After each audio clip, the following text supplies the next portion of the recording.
Gold versus ডলারের trading chart. আজকে এপ্রিলের 1 তারিখ, মাসের প্রথম দিন। আজকে বাই ও সেল জোনগুলি দেখে নেন যতক্ষণে। সেল জোনগুলো মার্কেট হাইয়ে আছে, উপরে তেমন কোনো ডাটা নেই, তাই জন্য সেল জোনগুলি আজকে দিতে পারছি না তেমন।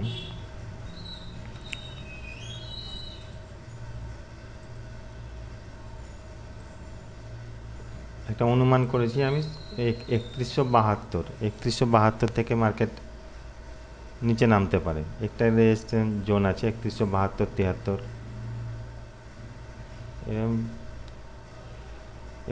72-73-75 এরকম একটা রেজিস্ট্যান্স জোন আছে। এখান থেকে যদি আপনারা M5 রিজেকশান দেখেন তাহলে সেল নিতে পারেন। আর সেল না দেখাই ভালো, কারণ বাই দেখবেন আর ডিপে বাই দেখতে থাকবেন। যেখানে বাই নেওয়ার সুযোগ আসবে সেখানে বাই দেখবার চেষ্টা করবেন, কারণ মার্কেট আপ টেনে আছে। আর প্রত্যেকটা জোন আমি লিখে দিয়েছি কোনটা কোন জোন দেখুন। 3133 টু 35 হচ্ছে M15 জোন, এখান থেকে আপনারা বাই দেখতে পারেন। 3125 টু 26 M4 জোন আছে, H4 জোন আছে।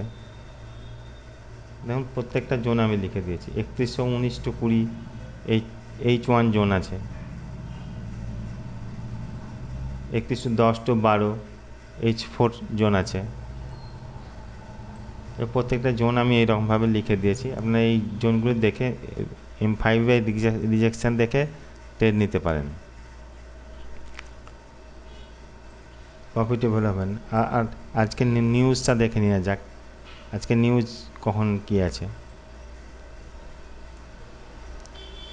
7:15-তে নিউজ আছে আর 7:30-এ নিউজ আছে। 7:30-এর নিউজটা বেশি ইম্পর্টেন্ট, কারণ মার্কেট ভোলাটাইল হতে পারে।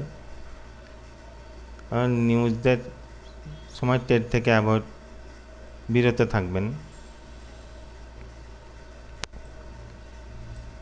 7:30 ভারতীয় সময়ে সন্ধ্যে 7:30-এ আছে ইম্পর্টেন্ট নিউজ।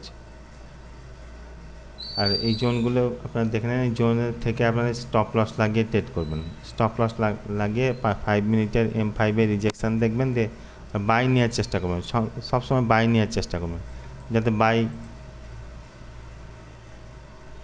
বাইং মুড আছে, আপনারা বাইং নেওয়ার চেষ্টা করবেন।